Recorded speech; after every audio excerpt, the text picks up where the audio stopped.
It's Thursday, June 18th, 2020. I'm Tanya Harris, and welcome to TMI Daily, your daily roundup of everything people are talking about online since they aren't allowed to talk about it in person. In a 5-4 decision today, the Supreme Court ruled that the Trump administration could not rescind the Dreamers Act, which would put 700,000 young immigrants in jeopardy of being deported. Between this and the Monday LGBTQ ruling, it's starting to look like the Supreme Court might be looking for someone else to get kicked out of the country. I wonder who. According to an excerpt from former National Security Advisor John Bolton's upcoming book, Donald Trump is so uninformed about foreign relations that he once asked if Finland was part of Russia and whether the United Kingdom had nuclear weapons. As of right now, we're still not certain if the president knows if England has nukes, but we're pretty sure he knows that John Bolton has one, and it's coming out next week. Also in his book, John Bolton claims that Donald Trump asked President Xi of China for help winning the 2020 elections. Now, wouldn't that be the American way? We vote for the president we want, but instead end up with the Chinese knockoff. Former That 70s Show actor Danny Masterson was arrested yesterday and charged with 3 counts of rape for incidences that took place in 2001 and 2003. If convicted, he'll be the star of a new series called That 70-Year Show.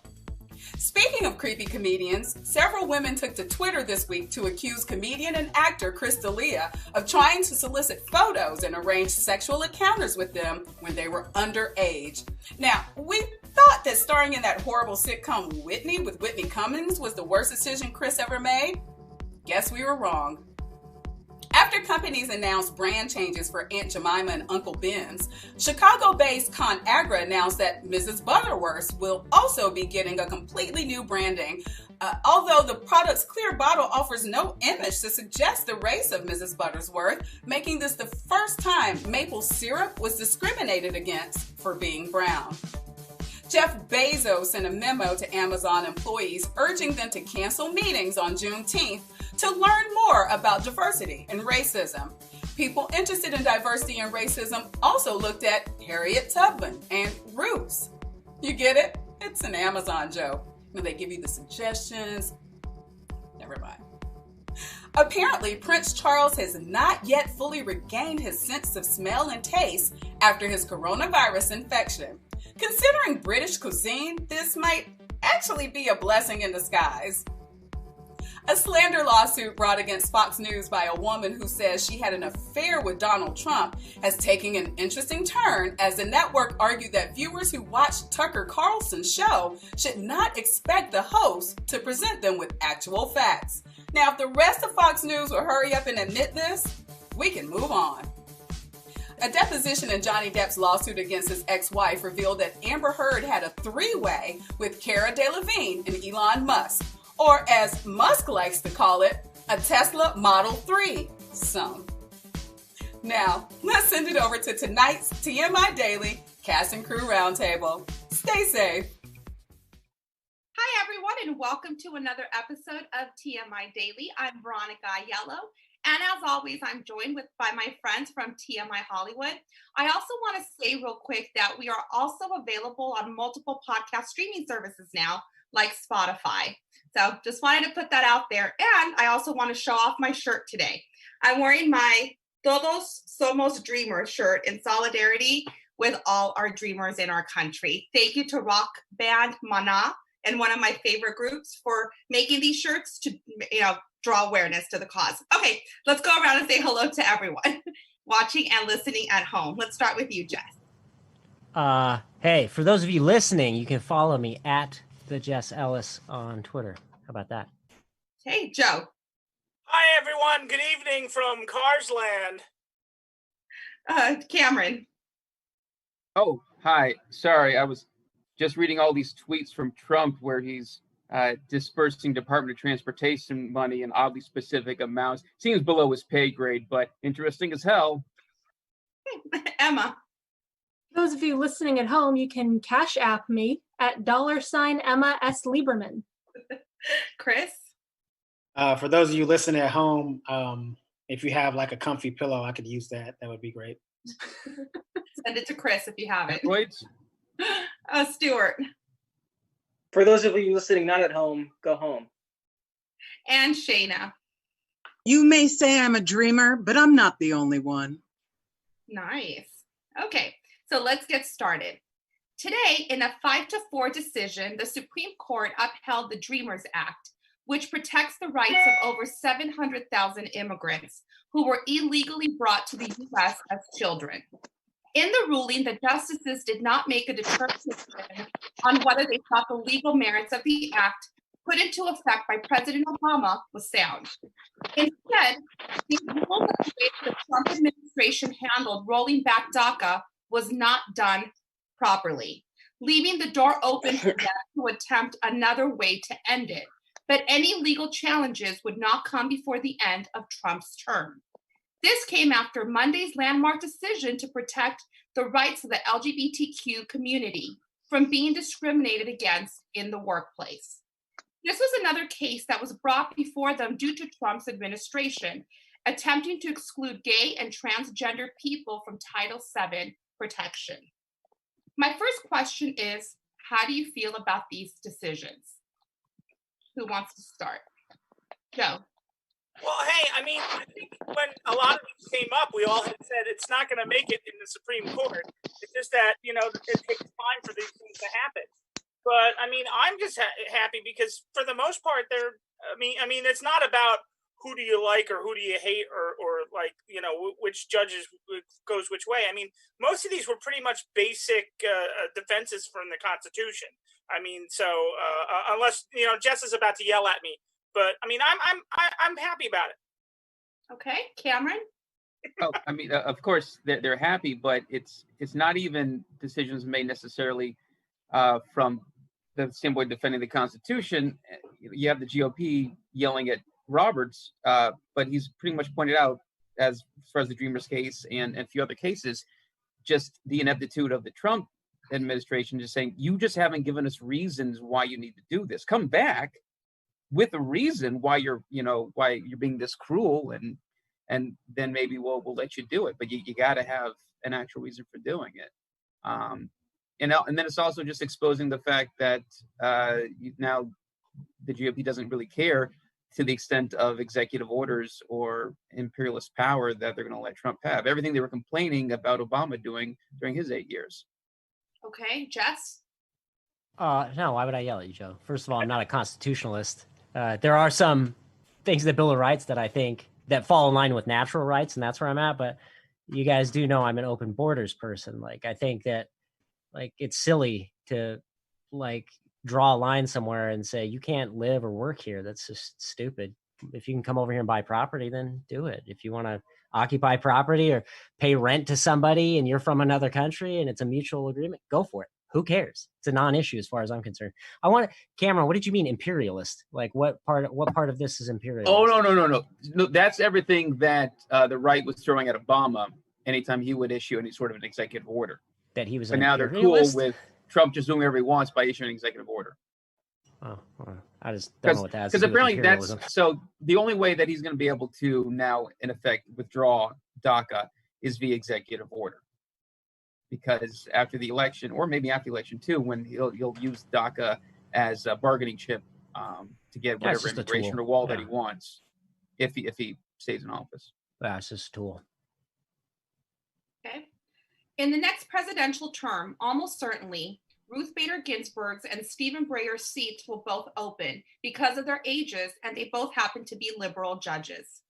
A second Trump term could potentially make it a 7-2 conservative Supreme Court for a generation, whereas Biden winning would bring in at least 2 younger liberal judges and potentially 3 with Clarence Thomas at almost 72 years old. Historically, the right has always listed Supreme Court picks as one of their factors in presidential elections, while the left has not. Might that change this year? What I mean by this is, will Democrats put more focus on the court as a way to drive the base to the voting booths?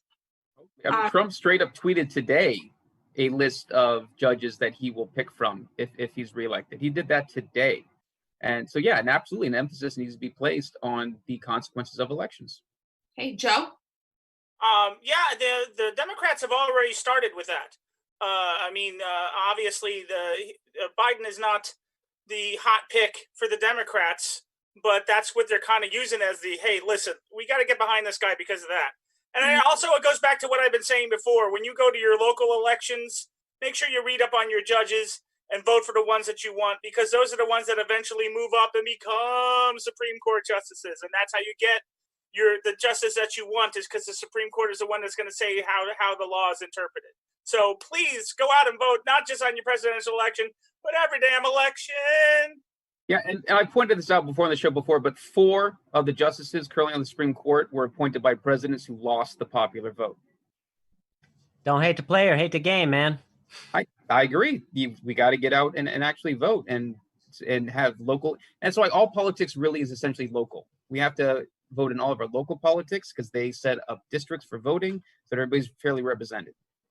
Yeah, part of it is that people just like go in there, don't like Joe said, like read up on who the judge is, and don't just like, oh, he's got a D next to his name or an R next to his name and vote for him, because it's meaningless. Or they like the name of the judge. Because people actually go in there and say, oh, I had a teacher named Frank. I'm going to vote for him. And that's the other half of the criminal justice reform, especially with this movement now that's taking place with Black Lives Matter. It's not just about the laws and how they're enforced and for whom on the street. Once people get in the courtroom, how are they enforced for them? Who privilege goes across the entire spectrum. And you got to look at how judges are enforcing or not enforcing laws and for whom.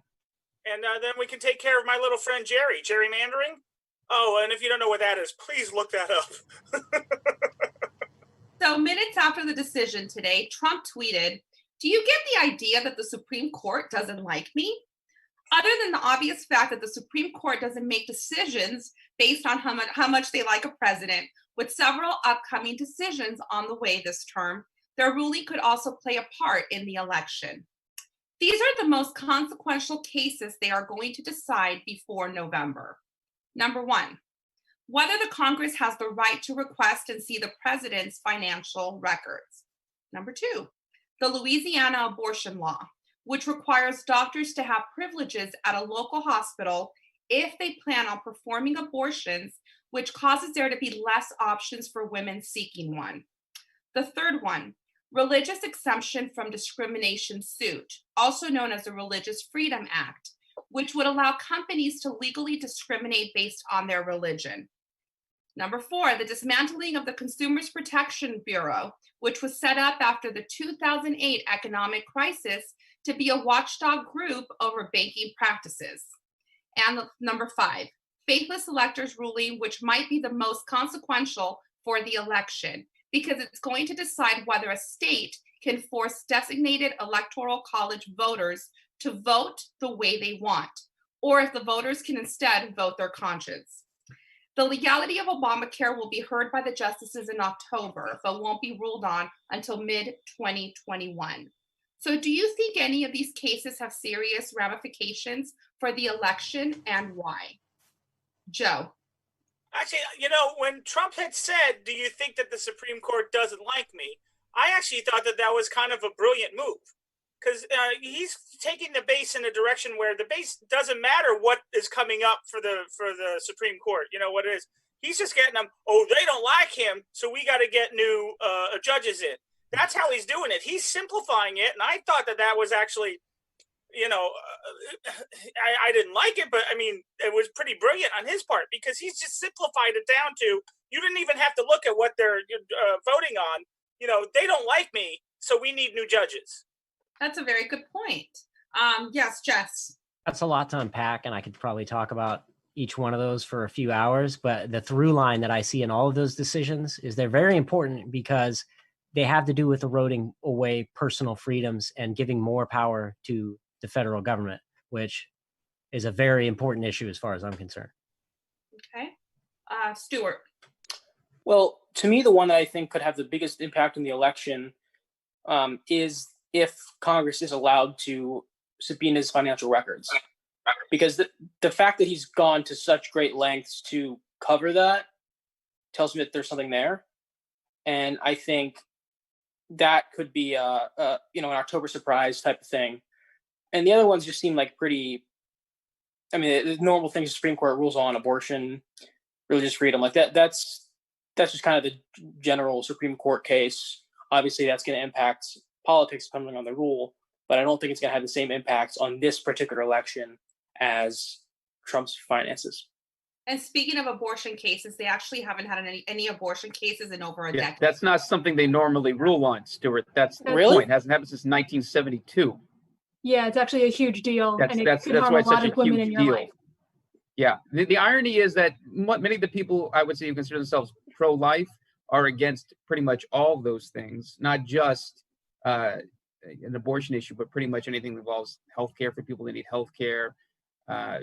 Pretty much anything. You know, there's 400,000 kids in the foster care system right now, and that is an issue.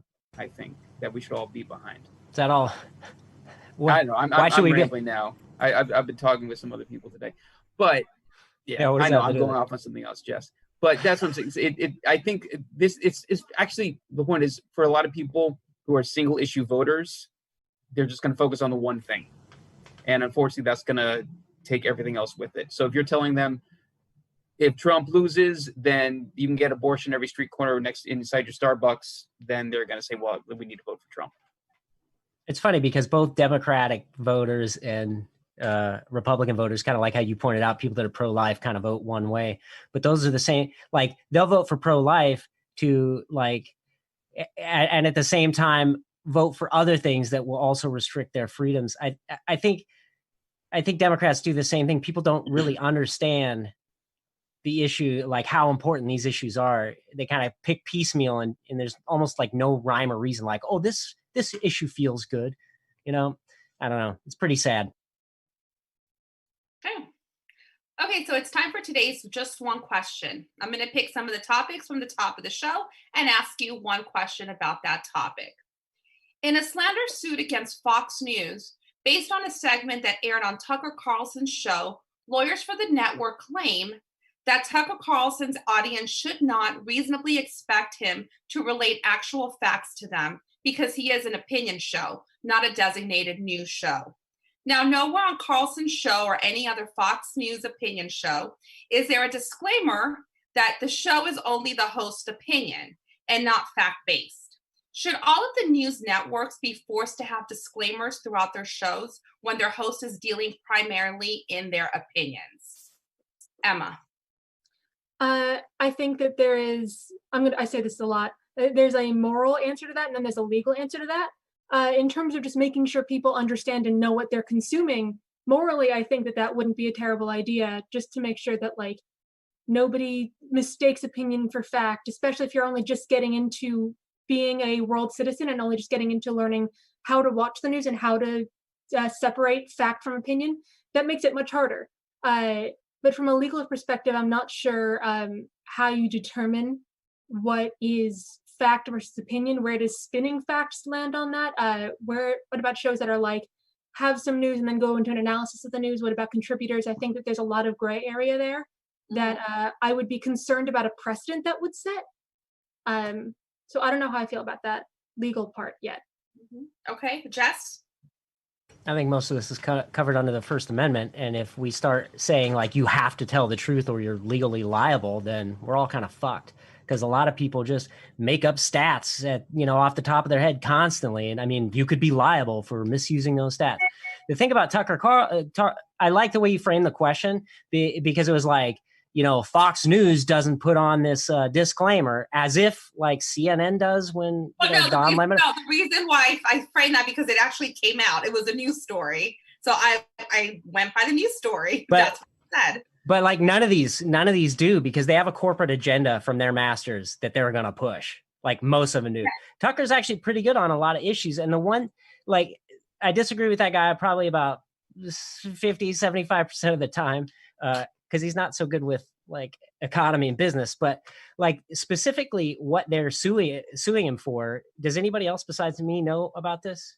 It's for slander, and it's one of Donald Trump's prostitutes. I guess she was I say prostitute because he probably paid for sex from this woman. She's a Playboy model. And Tucker said on air that she basically coerced Donald Trump into paying her more money to stay silent, which is true, but she didn't like that. And now she's doing a money grab. So it's not really Tucker Carlson's fault. Everything he said was true, and she didn't like it. Okay, but I just want to go back really quick, Jess. My question did say, should all of the news networks? And the reason why I brought that was the way, yeah, but it was the way it was framed. It was like in the news, and that's how the story came about. So I just want to make it clear that I wasn't just saying should all Fox News shows. I said all news shows. So I just wanted to clarify that. Chris. I mean, with the way that the world works and kind of how our laws are structured, it wouldn't hurt to have a disclaimer for every news show, because I mean, unless you're getting experts on there, when you're talking about certain aspects of news and things like that, and they're spitting out what they know as facts, and then you can make them accountable for what they say. But as far as reporters go, I mean, most of things that they report are like half facts and then half opinion. So yeah, a little disclaimer wouldn't hurt. You know what I'm saying? And then you get less people bitching about what they are saying on the news. Would you say that would need to be a law? No, not a law, but okay. Because I'm like, you don't see how that'll spin out of control. No. Okay.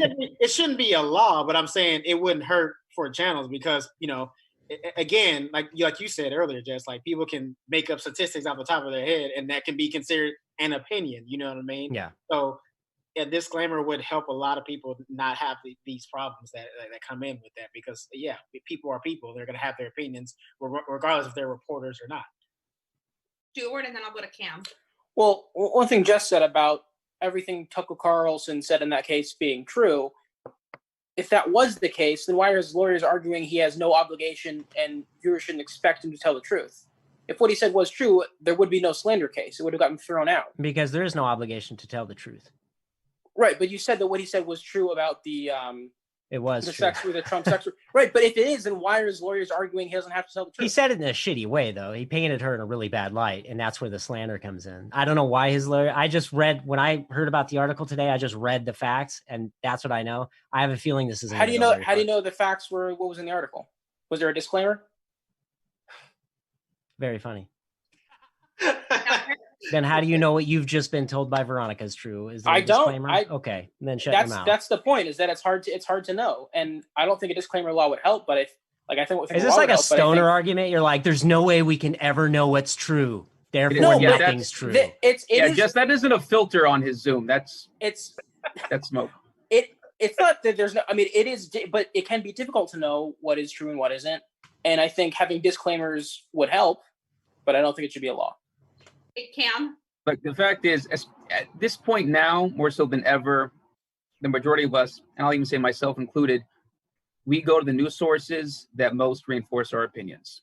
And that's the way we live. But at the same time, pretty much, and speaking as the son of a journalist as well, a lot of these stories are pretty much written from the point of one, trying to focus on what's right and what's wrong. And even that is a difference of opinion.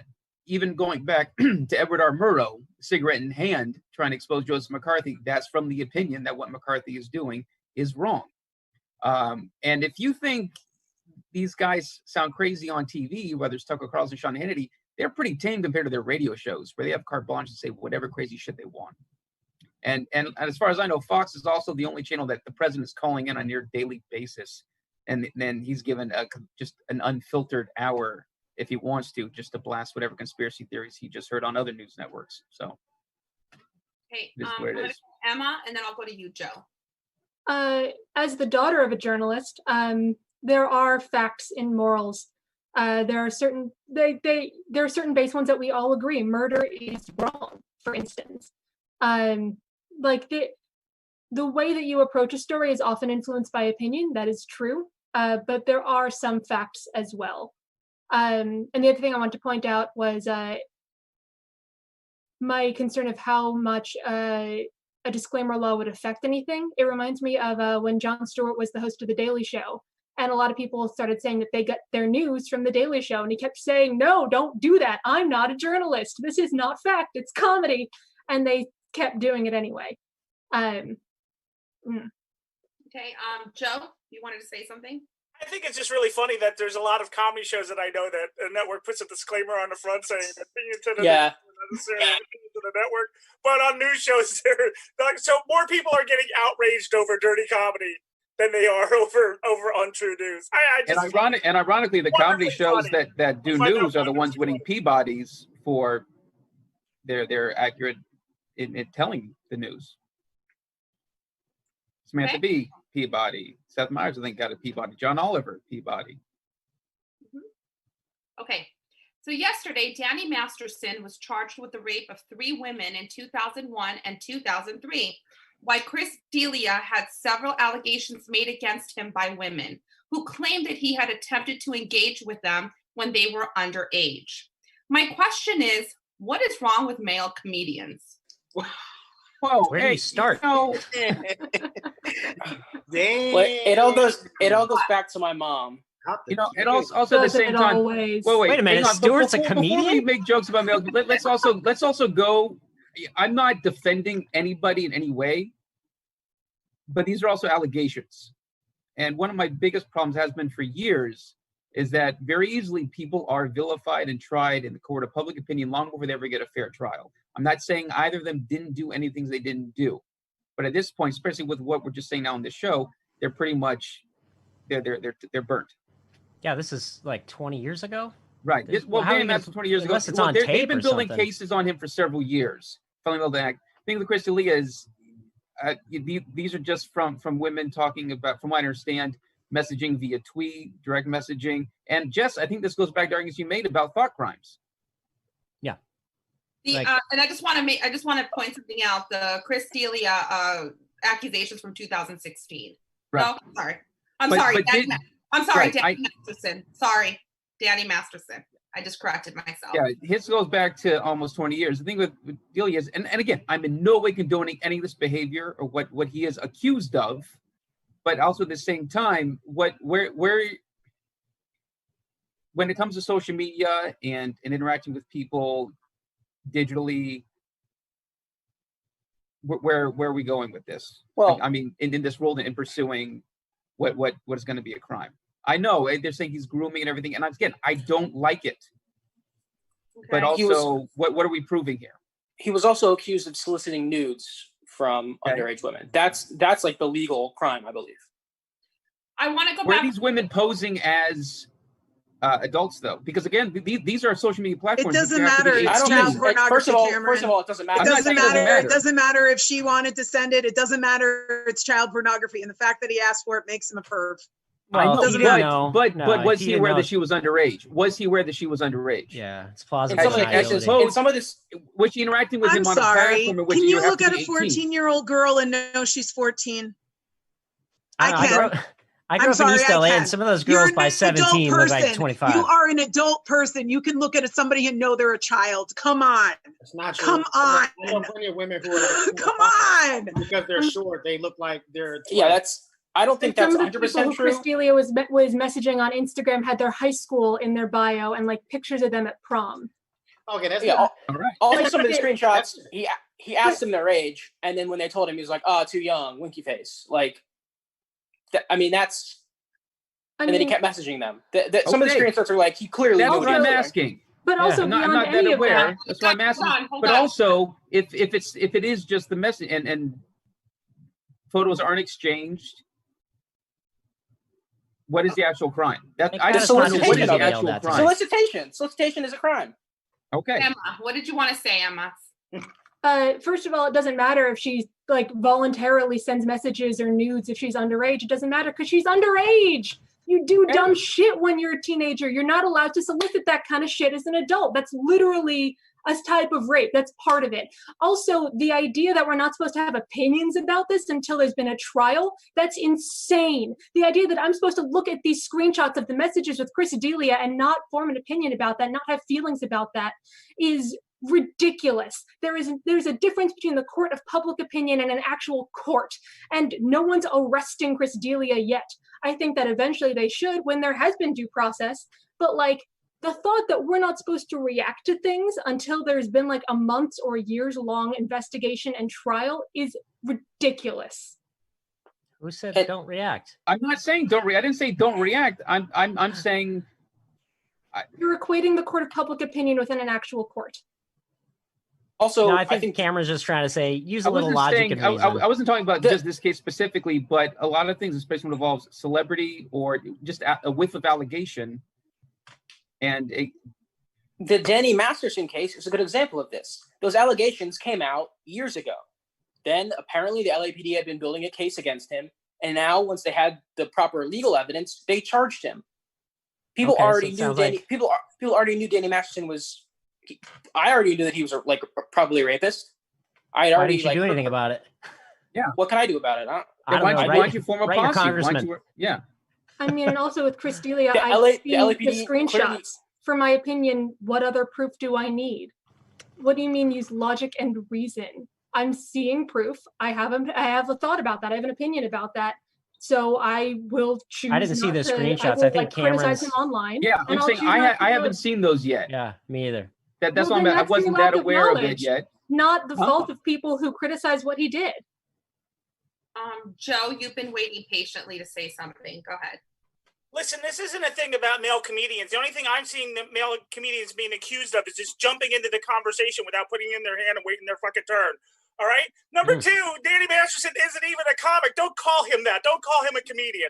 He was also a piece of shit. We've known about what he's been doing for years, and I will still say that he's a piece of shit. It's taken all this time for them to get enough evidence on this case to finally charge him, okay? Now, to say that this is just male comedians is bullshit. This happens all the time. These people just happen to be celebrities. You know how many non-celebrities are doing all this shit right now? A lot, okay? Yes, there are a lot of shitty men out there, but don't say that it's male comics. That really, really pisses me off. I know comedy comes from a place of pain. I know that.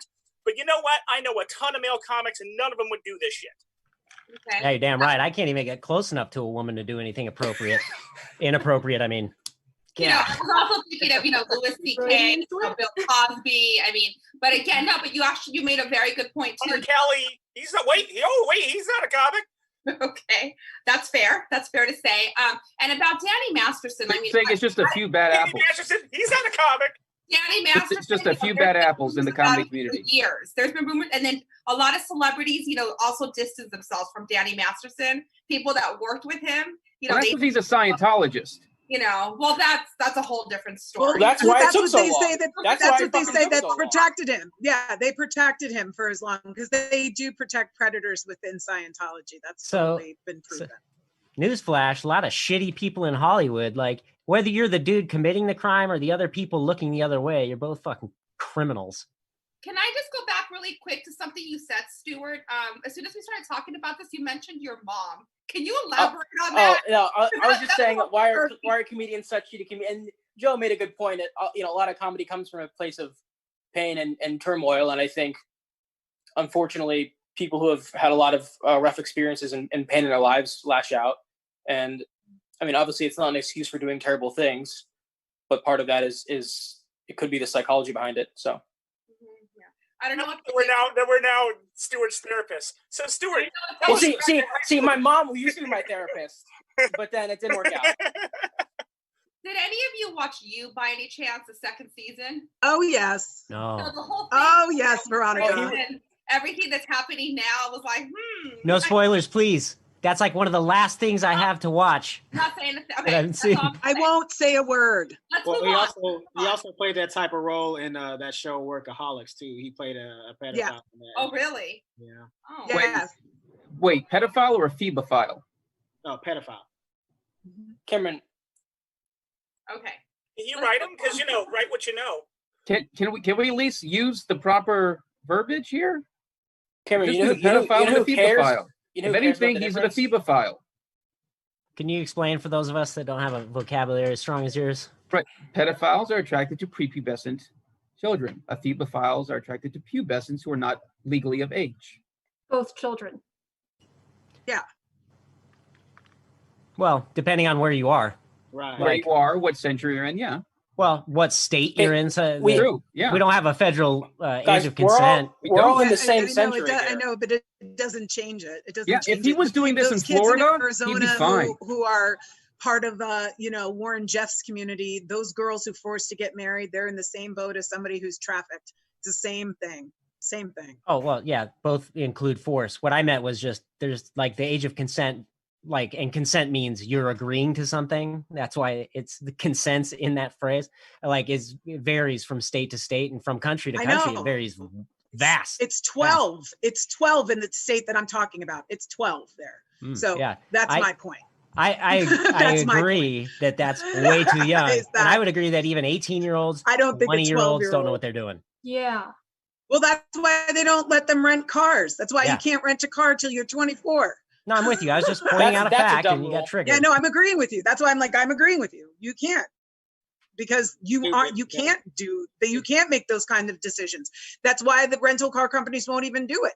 Yeah. You may have a driver's license for 4 years, but they won't let you rent a car at 21. You can't rent a car till you're 24. Why? Because you can't make a rational choice where you're not going to let, you'll make bad decisions. Does that explain the guy who can't rent a car? Davis t-shirt? It's because you aren't in your frontal lobe. You're still developing, bud. I'm allowed to vote, but I'm not allowed to rent a car. I'm allowed to drive. I drive all the time. Yep. I complain about 18-year-olds being allowed to vote. Most 18-year-olds don't vote anyway, so. Exactly. It's you can risk your own car all you want, but you can't risk somebody else's car. A rental car is not somebody else's car. It's a car owned by a company that's continuously rented out to other people. So it's owned by somebody else, not you. Exactly. Yeah, but I can lease a car, right? Yeah, that's your car. Yeah, but then it becomes your You're the registered owner. We're moving on. You go to the DMV. You say, hey, I'm registering this car in my name. Guys, I really want to talk about Jeff Bezos. This is going to be such a good podcast, guys. This is going to be such a good podcast. Jeff Bezos sent out a memo to Amazon employees asking them to spend tomorrow, Juneteenth, reflecting on the issues of diversity and racism. Also yesterday, Donald Trump tweeted that he made Juneteenth famous. Yes. I know a lot of people didn't know much about Juneteenth until all our recent unrest. Should states consider making it a legal holiday? Thoughts on that? Yeah, for the record, every year in his administration, the Trump administration has released an official public statement commemorating Juneteenth, written in the first person of Donald Trump. So for him to say that he's just now hearing of it, and apparently he's a black Secret Service agent who explained it to him. He was quick to point out as well. So, hey. Of course. Chris. Should it be a holiday? Why not? I mean, it's part of our history, is it not? We celebrate fucking Columbus Day. What's the difference between that and Juneteenth? You feel me? Plus, Juneteenth is way more. They changed the name to Indigenous. They changed it to Indigenous Peoples Day. But we still celebrate. But yes, we do. I'm for Juneteenth. Yeah. So I'm for Juneteenth. And also, it's just a way more popping holiday. We barbecue. There's watermelon. There's good time. There's music. There's drinking. It's the shit. So I really don't understand why we don't get to celebrate. 100%. You know what I'm saying? I'm totally in favor of it being a holiday. Not in favor of it. That's Jesus, Groundhog Day is a holiday. You mean? Give me what the hell? Well, not a national Day and holiday. Arbor Day. Arbor Day. Fucking steak and eggs day. What the fuck? Stuart? I'm just saying, more holidays the better. Fuck yeah. And for the argument, you still have to say Columbus Day, because when you say, "Oh, Happy Indigenous Peoples Day," people say, "What? What's it's that? Columbus Day." So that's true. Yeah. I know, but if we say it, then we can change it. If we did, then we can make it different. On all the calendars, though, it still says Columbus Day. It depends on the state, calendar. Yeah, it was state by state. I mean, that's here in California, but that wasn't in every state. Mm-hmm. And to be fair, Christopher Columbus was indigenous to Italy. Fair point. Okay. In the last 2 days, Aunt Jemima, Uncle Ben, Mrs. Butterworth, and the Cream of Wheat chef all lost their jobs because of their branding was considered to be racially insensitive to Black people. What other brands might be racially insensitive to other races, religions, or sexes? Wait, Chris. is Trump unaware of this African American unemployment under his watch? Chris? First of all, he's created more jobs for African Americans than any president of all time.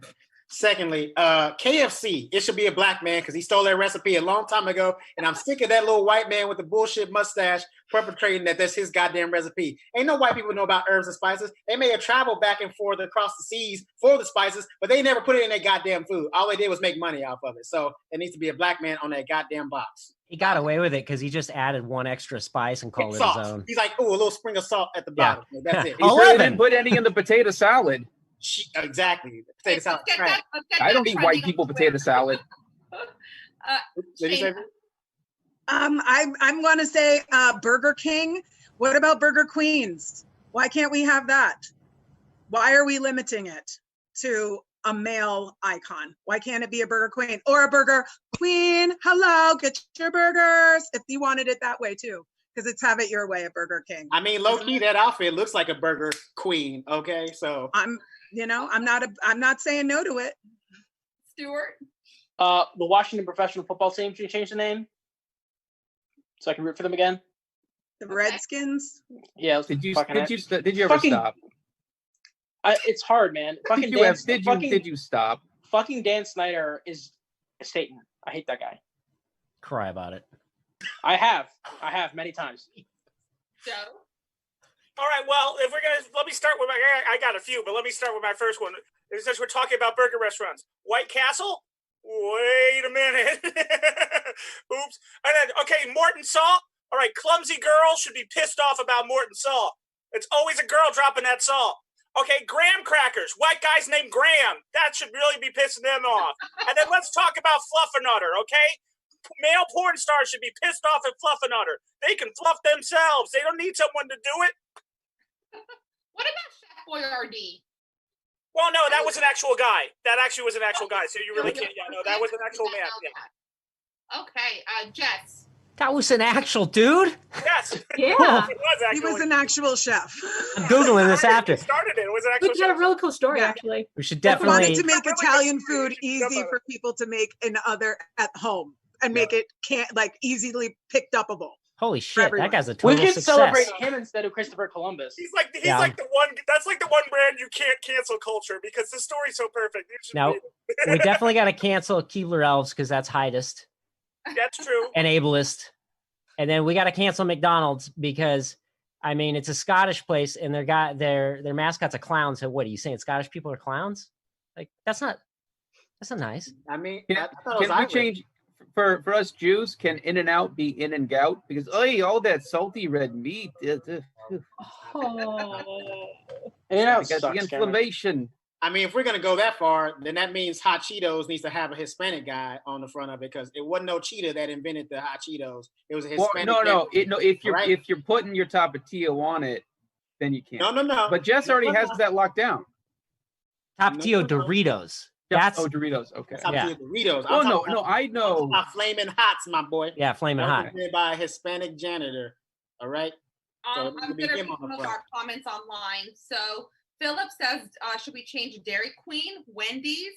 I'm not sure why Wendy's, but not Wendy's, right? And then Todd. I mean, that's a real person. She's a real person. It's based on his daughter, right? Yeah, Dave Thomas's daughter. That's a real person who was a redhead with pigtails and whatever. Todd says that Captain Crunch should change that outfit of a commander. You've all been lied to. That's so fair. Not happy with. I'd follow him into battle. Do y'all know his name is Captain Horatio Magellan Crunch? Yeah. Yes. Sounds pretty fucking diverse to me with a name like Horatio. Horatio Magellan Crunch. Yeah, what a fantastic covering all bases. name. It's Horatio Nelson René Magellan.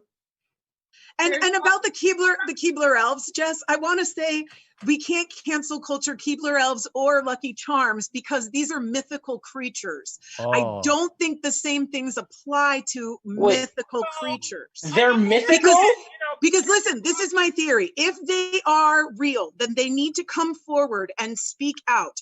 Leprechauns will not do this because then we will get their gold and their Lucky Charms. So they will never come forward and make themselves known, because that's my thing, is that you need to speak up. If that is the case, speak up, leprechauns. Come out, come forward.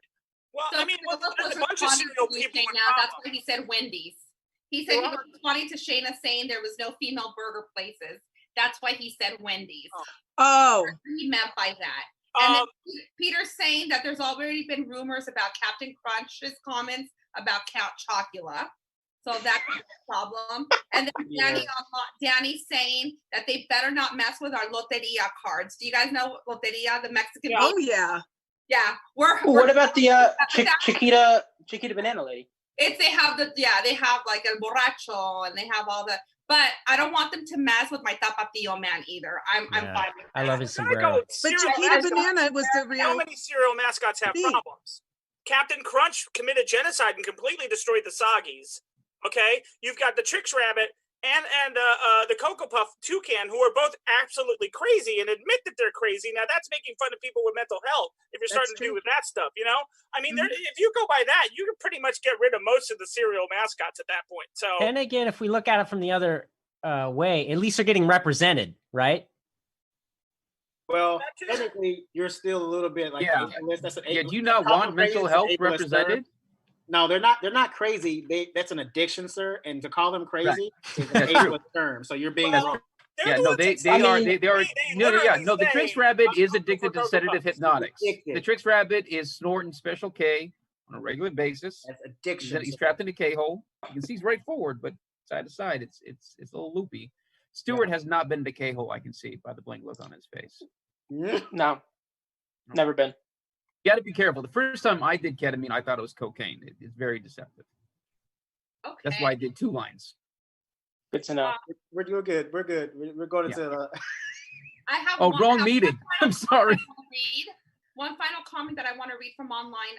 Peter says that the Tapatio man might not be insensitive, but Tapatio is insensitive to his colon. So I just put that out there. I'm going to leave you with that. That's what I'm talking about. The KFC man. He didn't do them herbs and spices. No. The palate can't handle that.